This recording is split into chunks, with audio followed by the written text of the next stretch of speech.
Alléluia. Gloire au Seigneur. Bien-aimé, ce matin, le Dieu d'Abraham et d'Isaac et de Jacob est au milieu de nous. Nous sommes en train de lui rendre grâce pour sa fidélité et sa bonté dans nos vies. Seigneur, nous te bénissons ce matin parce que tu es le Dieu d'éternité en éternité, le Dieu immuable. Et qu'en toi, il n'y a ni changement, ni ombre de variation. Bien-aimé, commence à rendre grâce à Dieu de ce que ses promesses sont oui et amen. Au nom de Jésus, Seigneur, merci de la bénédiction d'Abraham qui est encore disponible pour nous aujourd'hui grâce à la mort et à la résurrection de notre Seigneur et Sauveur Jésus-Christ de Nazareth. Bien-aimé, écoute, Christ nous a racheté de l'addiction de la loi, étant devenu malédiction pour nous, car il est écrit, maudit est quiconque est pendu au bois, afin que la bénédiction d'Abraham eût pour les païens son accomplissement en Jésus-Christ, que nous reçuons par la foi l'Esprit qui avait été promis. Tendre Père, en ce moment, nous venons réclamer et déclarer la bénédiction d'Abraham sur nos vies. Au nom de Jésus, de la même manière que tu as promis de le bénir, Seigneur, je prie ce matin que tu bénisses aussi la vie de cette personne qui est sous le sang de ma voix. Je viens déclarer que cette personne est rachetée de la malédiction de la loi, que la bénédiction d'Abraham est maintenant ta portion dans toutes les dimensions de ton être et dans tous les aspects de ta vie. In Jesus' mighty name. Bien-aimé, laisse à cause de la bénédiction d'Abraham que toute forme de malédiction sur ta vie puisse être déracinée au nom de Jésus. Mon bien-aimé, aligne ta bouche à la vérité de Dieu et ta vie changera. Beaucoup de personnes vivent dans des cycles répétitifs de peur, de découragement et de stagnation, non pas à cause d'un manque de foi, mais parce qu'elles ont inconsciemment adopté des schémas de pensée négatifs profondément enracinés par des années de déclarations contraires à la volonté de Dieu. Ces forteresses mentales se construisent petit à petit par des paroles et des pensées répétées. Alléluia. Bien-aimé, quand tu dis tu es incapable, quand tu dis ta vie ne changera jamais, quand tu dis Dieu t'a oublié, quand tu dis Dieu ne te connaît pas, pourtant, la Bible affirme dans 2 Corinthiens 10, 4 à 5 que les armes que Dieu nous donne sont puissantes pour renverser ces forteresses. Mais cela commence par une chose simple. Faire toute pensée captive et la soumettre à la vérité divine. Ce que tu laisses sortir de ta bouche alimente ce que tu crois dans ton cœur. C'est ainsi que les cycles se brisent ou se renforcent. C'est pourquoi, tout comme un gouvernail dirige un navire ou un petit mort contrôle un cheval, ta langue détermine la direction de ta vie. Tu peux aller lire ça dans Jacques 3, 3 à 6. Ta bouche est un outil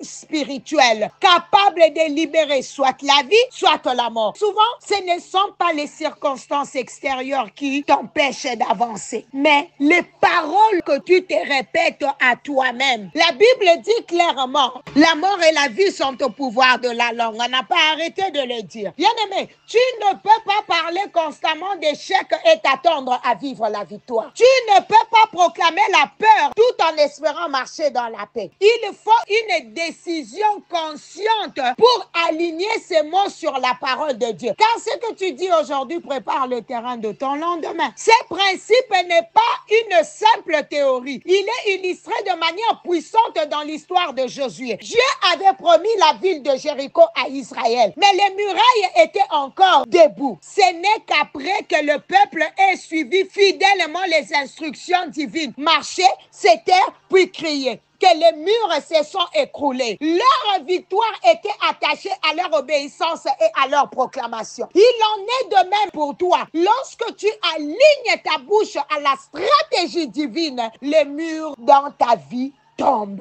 Alléluia. Dans le désert, lorsque Satan tenta Jésus, celui-ci n'a pas argumenté avec ses propres idées. Il a répondu, il est écrit, même le Fils de Dieu s'est appuyé sur la parole proclamée pour vain. Cela nous montre parler selon les Écritures, c'est libérer l'autorité de Dieu dans une situation. Est-ce que tu peux me donner un amen pour que je continue? Yes. Bien-aimé, ce n'est pas suffisant de croire en silence. Il faut déclarer. C'est pour ça, moi, je suis contre les gens qui disent « je prie dans mon cœur ». Non, on ne prie pas tout le temps dans les cœurs. Bien-aimé, tu dois proclamer, tu dois parler, tu dois sortir les mots. La foi sans l'expression par la parole reste inactive. Romains 10:9 le confirme. Si tu confesses de ta bouche le Seigneur Jésus, tu seras sauvé. Même notre salut est lié à une parole de foi. Ta bouche devient un canal par lequel le ciel touche la terre. La puissance créatrice des paroles est révélée dans Genèse.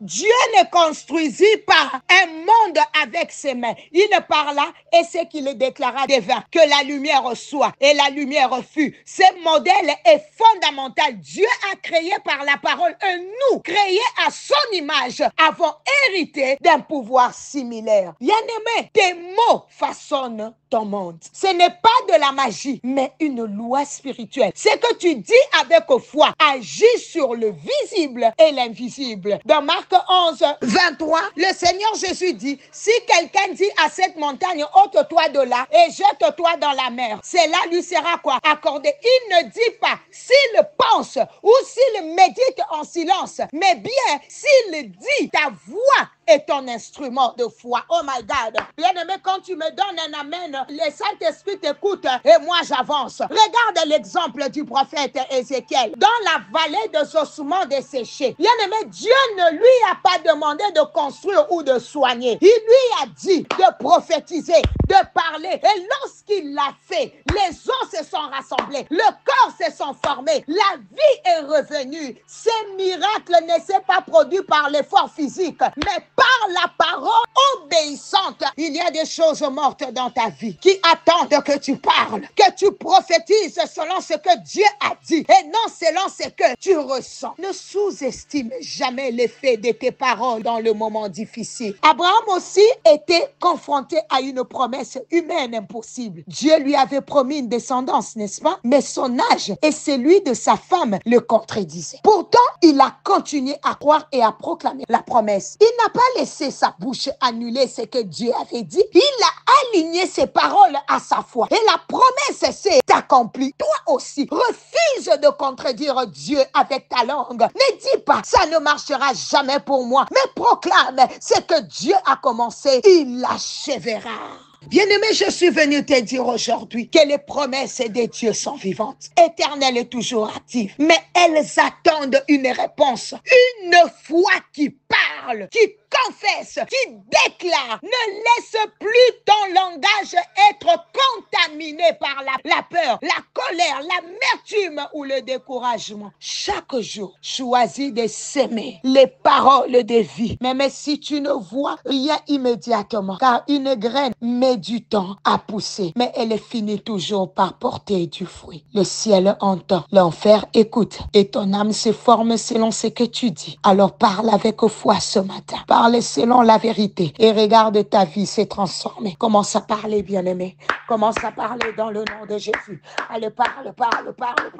Fils de l'homme, prophétise. Fils de l'homme, parle. Fils de l'homme, prophétise. Je vois les promesses d'Abraham et d'Isaac et de Jacob s'activer dans ta vie pendant que tu parles dans le nom de Jésus. Lorsque tu avais béni Abraham, tu avais promis de rendre son nom grand. Je prie ce matin pour cette personne qui a levé sa voix. Réclame et déclare la grandeur dans sa vie au nom de Jésus. Je prie, Seigneur, que tu la rendes féconde au nom de Jésus. Rends son nom grand. Que tout ce qui est attaché à ta vie, tout ce que tu fais grandisse. Dans le nom de Jésus. Tu sais, quand Dieu avait béni Abraham, il avait promis de faire de lui une source de bénédiction, n'est-ce pas? Une bénédiction personnalisée. Je prie ce matin qu'il en soit ainsi dans ta vie, au nom de Jésus. Que tout ce que tu es soit une bénédiction. Que tout autour de toi devienne une bénédiction. Au nom de Jésus, j'ai ainsi prié et demandé. Amen. C'était bien l'humble servante de l'Éternel, Maman Nathalie Lukula. Bien-aimée, si tu ne t'es jamais abonné. Tu as l'habitude de recevoir les appels matinaux par une personne qui t'aime beaucoup. Bien-aimé, accepte